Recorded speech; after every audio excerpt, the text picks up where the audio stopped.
Olá, você confere agora as principais notícias do Brasil e do mundo desta quinta-feira.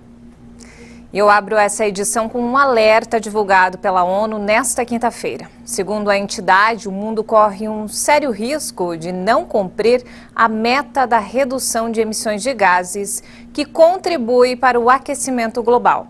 O secretário-geral da ONU foi bem claro. Este ano é crítico para uma ação climática.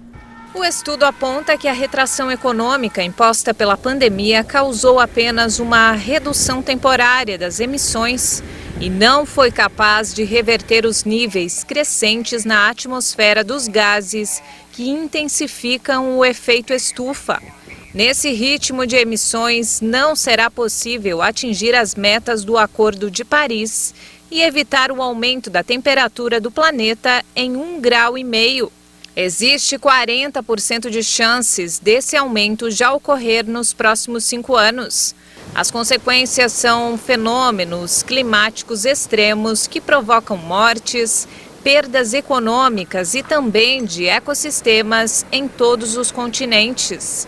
O secretário da ONU, Antônio Guterres, disse que é preciso zerar as emissões até 2050 e cortar em pelo menos 45% até 2030. Ele convocou todos os países a assumir esse compromisso na COP26, a reunião do clima da ONU que começa no início de novembro na Escócia. E mudando de assunto, olha só, uma preocupação do brasileiro ultimamente tem sido o valor do botijão de gás GLP. A alta nos 9 primeiros meses do ano está acima da inflação. Em algumas cidades, o botijão está custando R$ 135. Segundo os dados da Agência Nacional de Petróleo, o preço do botijão de gás subiu quase 30% para os consumidores. Foi de R$ 75,29 para R$ 96,89. A alta é de mais de 5 vezes a inflação acumulada em 9 meses, 5,67%. Hoje, o botijão de gás compromete mais de 1% do orçamento familiar, o que é um problema para as famílias de baixa renda. O preço do produto é composto pelo valor exercido pela Petrobras nas refinarias, mais tributos federais, que seriam o PIS, PASEP e COFINS, estaduais, o ICMS, além do custo da distribuição e da revenda.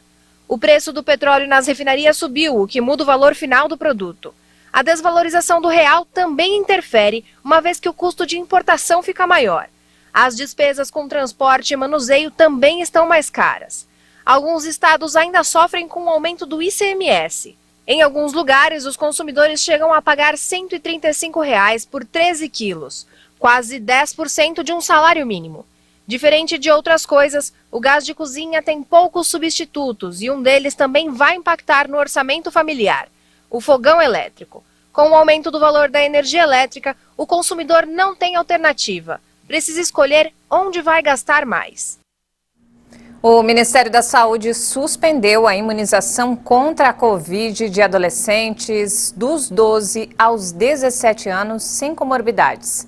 A pasta enviou uma nota para as secretarias de saúde informando que revisou a recomendação anterior e que a maioria dos adolescentes infectados pelo novo coronavírus tem evolução benigna da doença.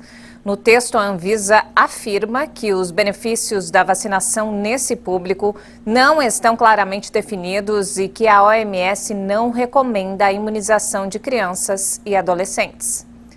E ainda falando sobre coronavírus, a China ultrapassou a marca de 1 bilhão de doses de vacinas contra a Covid aplicadas, o que representa mais de 70% de sua população.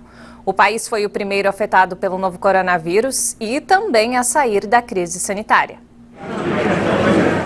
O país de maior população do planeta, 1 bilhão e 400 milhões de habitantes, foi onde o coronavírus surgiu no fim de 2019. O Ministério da Saúde chinês informou que distribuiu mais de 2 bilhões e 100 milhões de vacinas. A China, primeiro país afetado pela pandemia, também foi o primeiro a sair da crise em 2020. Após a adoção de medidas radicais, como testes em larga escala e o fechamento quase total das fronteiras. Ainda são registrados focos esporádicos limitados. como nos últimos dias na província de Fujian, com quase 50 casos por dia.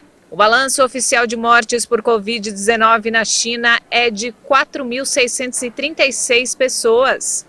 O país iniciou a vacinação no fim do ano passado, principalmente com as vacinas aplicadas em 2 doses e desenvolvidas pelos laboratórios Sinovac e Sinopharm.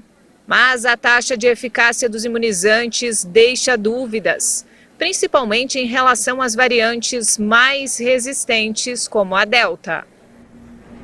O governo dos Estados Unidos anunciou uma nova aliança com a Austrália e Reino Unido para fortalecer as capacidades navais na região do Índico-Pacífico, diante da crescente influência da China. A aliança, denominada AUKUS, prevê a aquisição de uma nova frota australiana de submarinos de propulsão nuclear. O AUKUS não pretende se opor a outra potência, senhor presidente, mas simplesmente estreitar a relação que temos com os Estados Unidos e a Austrália, os valores que compartilhamos e o nível de confiança entre nós. O primeiro-ministro australiano, Scott Morrison, anunciou que a Austrália também vai adquirir mísseis de cruzeiro Tomahawk americanos de longo alcance. O anúncio irritou o governo chinês. A exportação de tecnologia do submarino nuclear de alta sensibilidade pelos Estados Unidos e Grã-Bretanha para a Austrália prova mais uma vez que eles usam exportações nucleares como ferramenta de jogos geopolíticos e adotam padrões duplos, o que é extremamente irresponsável. Apesar da reação, o chefe de governo australiano estendeu um convite aberto ao presidente chinês Xi Jinping quando anunciou a compra dos Tomahawk. O objetivo na época era retomar as negociações de alto nível entre Austrália e China, atualmente paralisadas. A ministra da Defesa francesa, Florence Parly, classificou a aliança como uma grande decepção. A França já negociava uma venda bilionária de submarinos convencionais para o governo australiano, que recuou do acordo também nessa quinta. Biden e os outros 2 líderes enfatizaram que os submarinos não estarão dotados de armas nucleares, mas vão ser propulsionados por reatores nucleares. Para retomar o turismo em Bali, abalado pela pandemia do novo coronavírus, um empresário russo e morador da região teve uma ideia inusitada: expor um Boeing 737 no alto de um penhasco à beira-mar. Em vez da reciclagem na China, o russo Felix Deming deu um novo destino para esse Boeing 737 aposentado.